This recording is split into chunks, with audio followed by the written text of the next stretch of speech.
Welcome to exam sir studies. This is Shivam Gupta. मैं discuss करने वाला हूं डीएलएड चतुर्थ सेमेस्टर का महत्वपूर्ण विषय गणित शिक्षण को। आपकी परीक्षा को देखते हुए वीडियो आपके लिए बहुत महत्वपूर्ण है। अगर आपने हमारे पिछले वीडियो नहीं देखे, आप प्लेलिस्ट में जाकर आपको लिंक जो है डिस्क्रिप्शन में उपलब्ध करा दी जाएगी, जिसमें आपको सारी की सारी वीडियो मिल जाएगी। उसमें आपको सभी सब्जेक्ट की वीडियो मिल जाएगी। अगर हमारे आप टेलीग्राम ग्रुप से नहीं जुड़ जाइए, जिसमें आपको बहुत सारी जानकारियाँ तथा सभी सब्जेक्ट की पीडीएफ भी मिलती रहती हैं। इसके अलावा हमारे अन्य सोशल मीडिया हैंडल से भी आप बहुत सारी जानकारियां ले सकते हैं और बहुत सारे कंटेंट भी आपको मिलते रहते हैं। डीएलएड, सीटेट, यूपीटेट की तैयारी करने के लिए एग्जाम सर स्टडी को सब्सक्राइब करें। अगर आपने हमारे चैनल को अभी तक सब्सक्राइब नहीं किया, सब्सक्राइब करके एग्जाम सर स्टडी फैमिली में जुड़ जाएं। चलते हैं अपने पहले क्वेश्चन की तरफ। अगर आपको मैथ बिल्कुल भी नहीं आती, अगर आपने मेरा वीडियो देख लिया, तो आपको कभी भी मैथ में दिक्कत नहीं होनी चाहिए। चलते हैं अपने पहले क्वेश्चन से पहले आपको कुछ फार्मूले दिखा देते हैं। व्रत की अगर बात करेंगे, हम लोग पढ़ेंगे व्रत।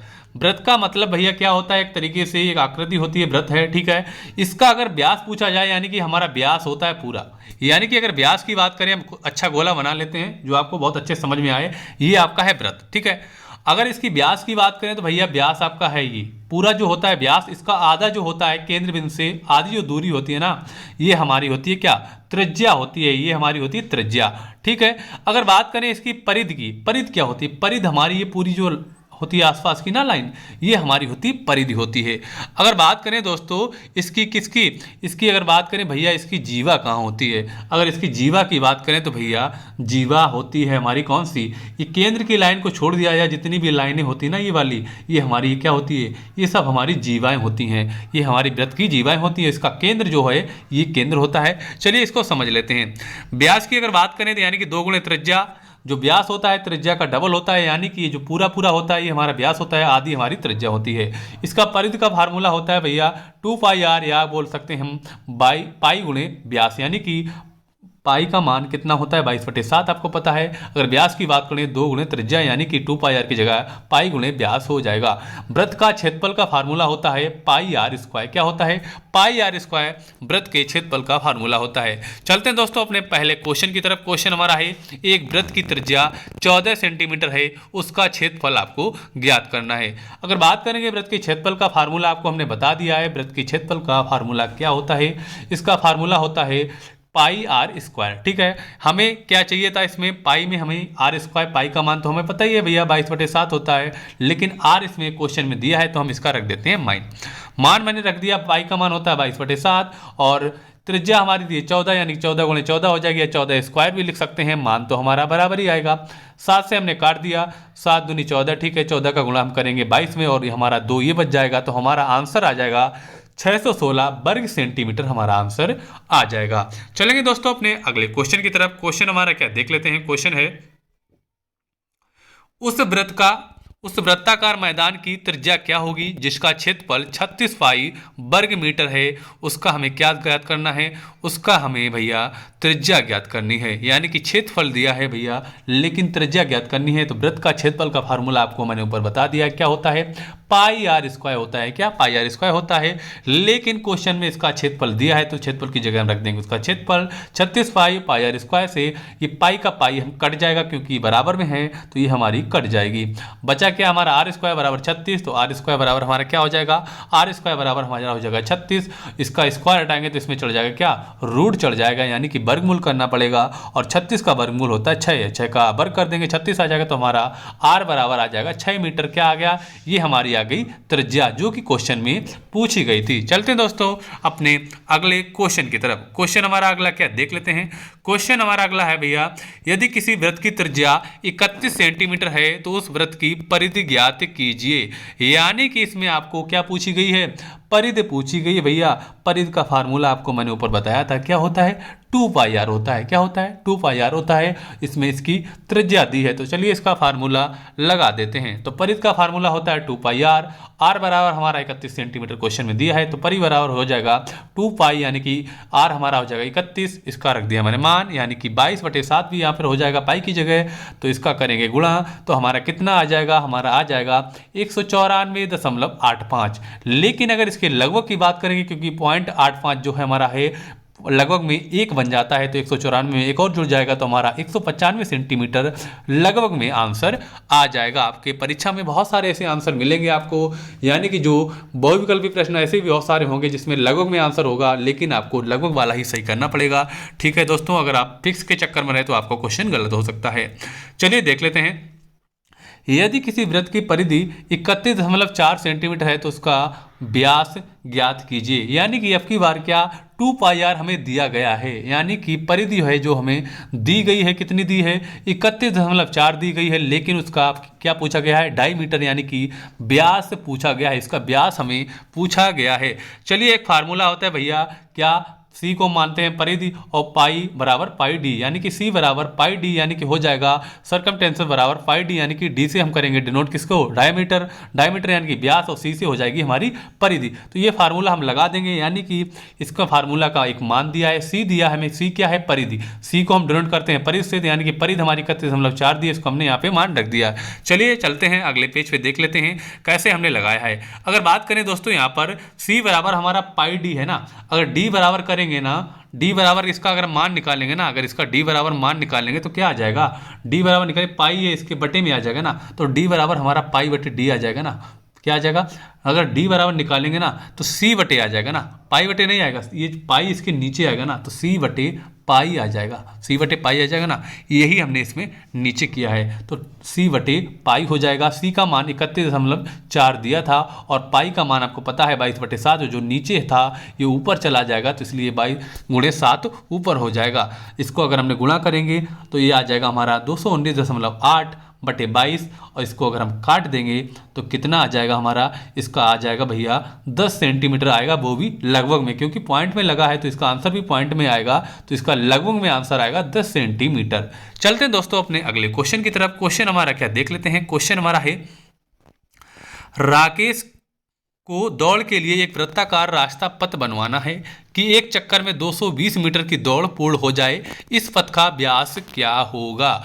यानी कि फिर से आपका क्या पूछा गया भैया, व्यास पूछा गया है, और इसमें ये क्या दिया है, चक्कर दिया है। चक्कर, पूरा चक्कर का मतलब क्या होता है, ये पूरा चक्कर क्या होता है आपको बताया था हमने, ये पूरी हमारी परिधि होती है, यानी कि इसमें भी परिधि दी हुई है और व्यास पूछा गया है। चलिए इसको लगा लेते हैं, जैसा कि हमने ऊपर आपको क्वेश्चन बताया था उसी प्रकार से इसमें हम लगा देते हैं। वृत्त की परिधि होती है 220 सेंटीमीटर, इसमें दी है, फार्मूला आपको हम बता चुके हैं ऊपर मैंने क्या बताया था, डी बराबर सी बटे पाई, वही दिया है, यानी कि व्यास बराबर परिधि बटे पाई। चलिए इसका मान रख देते हैं, तो परिधि का फार्मूला हम इसमें रख देते हैं, तो हमारा व्यास बराबर हो जाएगा 220/22/7, क्योंकि 220 हमारी परिधि हो जाएगी और 22/7 हमारा पाई का मान हो जाएगा, और ये 7 चले जाएगा ऊपर गुणे में, तो हमारा हो जाएगा 220 × 7/22। चलिए इसको हम हल कर लेते हैं। जब इसको हम काटेंगे तो हमारा आ जाएगा कितना, 70 मीटर आ जाएगा, यही हमारा क्या हो जाएगा, इसलिए पथ का व्यास कितना हो जाएगा, 70 मीटर इसका व्यास हो जाएगा, यानी कि डायमीटर जो है भैया ये 70 मीटर आ जाएगा, कितना 70 मीटर आ जाएगा। चलते दोस्तों अपने अगले क्वेश्चन की तरफ। क्वेश्चन हमारा है क्या है देख लेते हैं। तांबे के पतले तार से समान व्यास वाले 8 छल्ले बनाए जाते हैं, यदि एक छल्ले का व्यास कितना है 22.75 सेंटीमीटर, इसको 75 नहीं बोलेंगे, इसको हम बोलेंगे 22.75 सेंटीमीटर है, तो छल्लों को बनाने में कुल कितने मीटर तार लगेगा।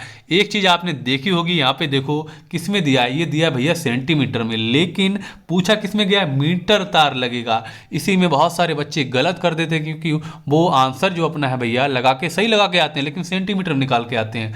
लेकिन उसने क्या पूछा भैया, एग्जामिनर ने बोला है भैया क्या आप मीटर में बताइए, जब एग्जामिनर चेक करता है तब वो आंसर आपका यानी कि या फिर पूरे नंबर नहीं देगा, और बहुत सारे लोग ऐसा करते हैं कि क्वेश्चन भी काट देते हैं। चलते दोस्तों इसको लगा लेते हैं, कैसे लगाएंगे। छल्ले का व्यास कितना दिया है, 22.75 सेंटीमीटर दिया है, और परिधि का फार्मूला आपको बता ही चुके हैं, यानी कि 2 पाई आर बोल सकते हैं, या फिर अगर व्यास दिया है तो हम 2 हटा देंगे, वहाँ पर क्या लग जाएगा, सिर्फ व्यास हो जाएगा, या डी बोल सकते हैं। इसको हम पाई इंटू डी भी लिख सकते हैं, या पाई इंटू व्यास भी लिख सकते हैं। पाई का मान 22/7 और व्यास दिया है 22.75 सेंटीमीटर, ठीक है। चलिए 8 छल्लों के लिए आवश्यक लंबाई, यानी कि ये हमने बात की थी 1 छल्ले की, अब हो गए 8, यानी कि 8 का गुणा कर देंगे आगे, तो हमारा इसका गुणा करने के बाद क्या आ जाएगा, 8 गुणे 22 गुणे 3.25 हो जाएगा इसका ये, ठीक है। अब बात करेंगे भैया ये राशि तो हमारी निकल आई किसमें, सेंटीमीटर में निकल आई इतनी, ठीक। लेकिन उसने कहा था भैया मीटर में बताइए, मीटर में क्या करेंगे, मीटर के लिए भैया 100 का कर देंगे भाग, क्योंकि 1 मीटर बराबर 100 सेंटीमीटर होते हैं, तो 100 का कर देंगे भाग।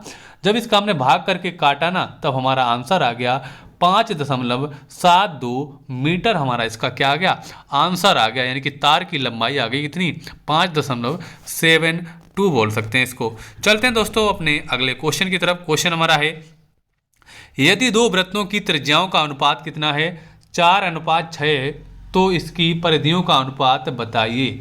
दो वृत्तों की त्रिज्याओं का अनुपात दिया है 4:6, तो इनकी परिधियों का अनुपात पूछा गया है, यानी कि बहुत सरल है, त्रिज्याओं का अनुपात दिया है, ऊपर नीचे हम इसको लिख देते हैं क्योंकि अनुपात में ही निकालना है ना। तो माना दो वृत्तों की त्रिज्याएं 4r तथा 6r हैं, ठीक है, क्योंकि अनुपात है तो r या हम इसको x भी मान सकते थे, कोई दिक्कत नहीं है, आप इसको y भी मान लीजिए, आंसर हमारा सेम ही आएगा, कोई दिक्कत नहीं है, ठीक है। चलिए पहले वृत्त की परिधि ऊपर लिख लेते हैं, नीचे लिख लेंगे दूसरी वृत्त की परिधि। इसका फार्मूला क्या होता है आपको बता चुके हैं, इसका फार्मूला भैया क्या होता है आपको पता है, 2πr, लेकिन हमारा इसका मान क्या है उसका हमें मान रखना पड़ेगा, क्योंकि ये 4π है, ठीक है, और गुणे 4r और नीचे हो जाएगा 4π 6r, यानी कि इसका कोई मतलब ही नहीं, चाहे यहाँ पर हम 2π लिखें चाहे 4π लिखें, क्योंकि ये तो कट ही जाएगा ना, इसको कोई दिक्कत ही नहीं है। अब बात आती है 4:6 की, यानी कि 4 ये है, r से r कट जाएगा हमारा, ठीक है, क्या बचा 4/6 बचा, तो इसको हम कैसे लिख सकते हैं, इसको हम लिख देंगे क्या 4:6 के रूप में लिख देंगे, तो इसको हम लिख देंगे 4:6 लिख देंगे। चलते हैं दोस्तों अपने अगले क्वेश्चन की तरफ। चलिए इसको कुछ ज़्यादा जूम है कम कर लेते हैं जिससे आपको साफ दिखाई पड़े। एक वृत्ताकार मैदान की त्रिज्या कितनी है, 28 मीटर है। एक खिलाड़ी उसको 10 चक्कर लगाने में कितनी दूरी तय करनी पड़ेगी। एक वृत्ताकार मैदान की त्रिज्या है कितनी है, 28 मीटर है, यानी कि त्रिज्या दी है भैया कितनी, 28 मीटर दी हुई है। एक खिलाड़ी उसके 10 चक्कर लगाने में कितनी दूरी तय करनी पड़ेगी। चलिए लगा देते हैं, कोई दिक्कत नहीं है, यानी कि क्या पूछा है उसको भैया परिधि पूछिए, कोई दिक्कत नहीं है, परिधि निकालनी है ना। तो मैदान की त्रिज्या कितनी है, 28 मीटर है, एक चक्कर लगाने में चली गई दूरी वृत्त की परिधि होती है, ठीक है। तो इसका फार्मूला लगा देते हैं 2πr, 2 गुणे 22/7, और इसका त्रिज्या कितनी है 28 मीटर, तो 28 मान रख देते हैं, तो क्या हो जाएगा, इसका गुणा करके जब हम काटेंगे तो हमारा कितना आ जाएगा 176 मीटर, इसका आंसर आ जाएगा, ठीक है। ऐसे उसमें पूछा गया है कि 10 चक्कर लगाने में, हमने निकाल लिया एक चक्कर का, अब पूछा गया 10 चक्कर लगाने में कितने, तो 10 का गुणा कर देंगे, यानी कि जितना एक चक्कर होगा ना उतना ही तो सारे 10 चक्कर बराबर बराबर के चक्कर होंगे, तो 10 का गुणा कर देंगे सीधा, तो हमारा कितना आ जाएगा 1760 मीटर, इसका आंसर आ जाएगा। चलते हैं दोस्तों अपने अगले क्वेश्चन की तरफ। क्वेश्चन है, उस वृत्त की त्रिज्या ज्ञात कीजिए जिसका क्षेत्रफल कितना है, 55.44 वर्ग सेंटीमीटर है। उस वृत्त की त्रिज्या आपको ज्ञात करनी है जिसका क्षेत्रफल 55.44 वर्ग सेंटीमीटर है। चलिए इसकी त्रिज्या निकाल लेते हैं। वृत्त का क्षेत्रफल क्या होता है आपको बता चुका हूँ, फार्मूला क्या होता है, πr², क्या होता है πr² होता है, और वृत्त का क्षेत्रफल यहाँ पर दिया हुआ है, उसकी जगह लिख लेते हैं 55.44 गुणे 22/7 गुणे r², जिसे हम त्रिज्या स्क्वायर भी बोल सकते हैं। चलिए r² हमें निकालना है, तो हम r² बराबर लिख देंगे, इसके नीचे आ जाएगा क्या 22 और ऊपर चला जाएगा 7, क्योंकि तिरछा गुणा करेंगे तो 7 ऊपर चला जाएगा, तिरछा ऐसा गुणा करना पड़ता है ना हमें, ऐसे करके ये भाग वाला जैसे करते हैं, ठीक है। तो हमारा क्या 7 ऊपर चला जाएगा 22 नीचे आ जाएगा, तो 55.44 गुणे 7/22, इसको जब हम काटेंगे तो हमारा कितना आ जाएगा 17.64 आ जाएगा। लेकिन इसका हमें क्या है स्क्वायर हटाना, ये वाला स्क्वायर जो है हटाना है ना, तो इस पर वर्गमूल चढ़ जाएगा ना, तो इसको चढ़ा दिया वर्गमूल, तो इसका क्या आ जाएगा r बराबर 4.2 आ जाएगा, क्योंकि जैसे कि पता है हमको 16 का वर्गमूल कितना होता है 4 आता है, ये 16 से ज़्यादा है, तो 4.2 सेंटीमीटर हमारा इसका क्या आ जाएगा आंसर आ जाएगा, यानी कि त्रिज्या आ जाएगी। चलते हैं दोस्तों अपने अगले क्वेश्चन की तरफ। क्वेश्चन हमारा है, एक गोल मैदान की त्रिज्या 4.9 मीटर है, उसके चारों ओर 0.7 मीटर चौड़ा रास्ता है। रास्ते का आपको क्या पूछा गया है, क्षेत्रफल पर यह पूछा गया किसका, रास्ते का क्षेत्रफल पूछा गया है। चलिए इसके बारे में जान लेते हैं। रास्ते का क्षेत्रफल हमें निकालना है। एक गोल मैदान की त्रिज्या है 4.9 मीटर, उसके चारों ओर 0.7 मीटर चौड़ा रास्ता है, उसकी क्या हमें निकालना है, क्षेत्रफल निकालना है। गोल मैदान की त्रिज्या r1 बराबर कितनी है, 4.9 मीटर। रास्ते की चौड़ाई कितनी है, 0.7 मीटर।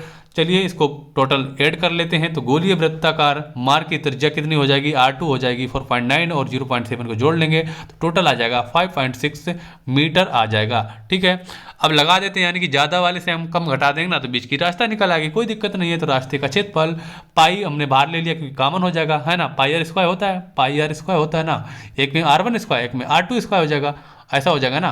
तो हमने पाई कॉमन ले लिया, दोनों में पाई तो सेम ही है तो पाई कॉमन ले लिया तो r2 माइनस r1 स्क्वायर हो जाएगा, क्योंकि ज़्यादा से हम कम घटाएंगे ना, घटाते तो हम ज़्यादा से कम है ना, तो वही मैंने यहाँ पर किया है। चलिए अब इसका मान रख दिया, r2 कितना दिया था, r2 हमारा क्या निकला था 5.6 निकला था ना, और r1 हमारा कितना है, ये r1 हमारा ये है, तो इसका मान हमने यहाँ पे रख दिया। चलिए अब इसका कर लेते हैं, इसमें कौन सा फार्मूला लग गया, देखो ए स्क्वायर कौन सा फार्मूला है, ए स्क्वायर माइनस बी स्क्वायर वाला फार्मूला पढ़ा होगा आपने। एक में क्या होता है, एक क्वेश्चन में होता है ए प्लस बी और दूसरे क्वेश्चन में होता है ए माइनस बी। ठीक है, ये हमारा फार्मूला होता है, ऐसे लिखा जाता है, इनटू में होता है, हमने ऊपर नीचे जगह की वजह से लिख लिया।